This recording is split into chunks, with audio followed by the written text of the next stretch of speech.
টানা আন্দোলনে স্থবির ঢাকা দক্ষিণ সিটি কর্পোরেশন।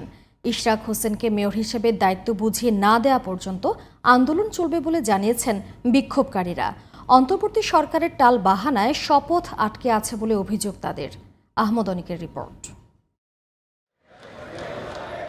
ইশরাক হোসেনকে ঢাকা দক্ষিণের মেয়রের দায়িত্ব বুঝিয়ে দেওয়ার দাবিতে 14 মে থেকে শুরু হয় আন্দোলন। তাকে শপথ পড়ানো হবে কি হবে না এই প্রশ্নে সুরাহা হয়নি এখনো। এতে ক্ষুব্ধ আন্দোলনকারীরা বলছেন, দাবি না মেনে উল্টো ঢাকাবাসীর ভোগান্তি বাড়িয়ে দিচ্ছে সরকার। আজকে দেখেন বৃষ্টি এবং মশার উপদ্রবে নগরবাসী নাকাল অবস্থার মধ্যে বিরাজমান। সরকার ঢাকাবাসীকে একটা ভোগান্তির মধ্যে ফেলেছে। কারণ আমি চাইবো অতি সত্য শপথ বাক্য পাঠ করানোর মাধ্যমে ইশরাকের দায়িত্ব বুঝিয়ে দেওয়া হোক। ফ্যামিলির পিতা না থাকে তাহলে তো আপনার ভাই ফ্যামিলি এলোমেলো হয়ে যাবে। ঠিক একই অবস্থায় নগর ভবনের ভাই। কেন ইশরাক হোসেনকে মেয়রের শপথ পড়ানো হচ্ছে না তা বোধগম্য নয় জানিয়ে এর জন্য সরকারকে দায়ী করেন আন্দোলনকারীরা। সেখানে আদালত একবার নির্বাচন কমিশনে পাঠাচ্ছে, নির্বাচন কমিশন আদালতে পাঠাচ্ছে। এই টালবাহানাটা তো ইচ্ছাকৃতভাবে হচ্ছে।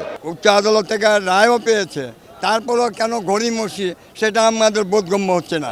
এটা আমরা বুঝতে পারছি না, এটা কিসের ষড়যন্ত্রের শিকার হচ্ছে।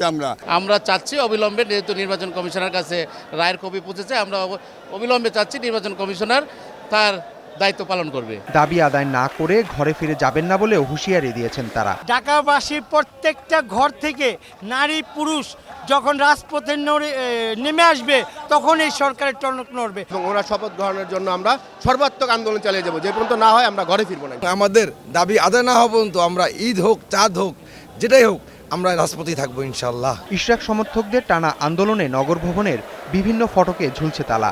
2 সপ্তাহের বেশি সময় ধরে বন্ধ বিভিন্ন নগর সেবা কার্যক্রম। আহমদ অনিক, জিটিভি নিউজ, ঢাকা।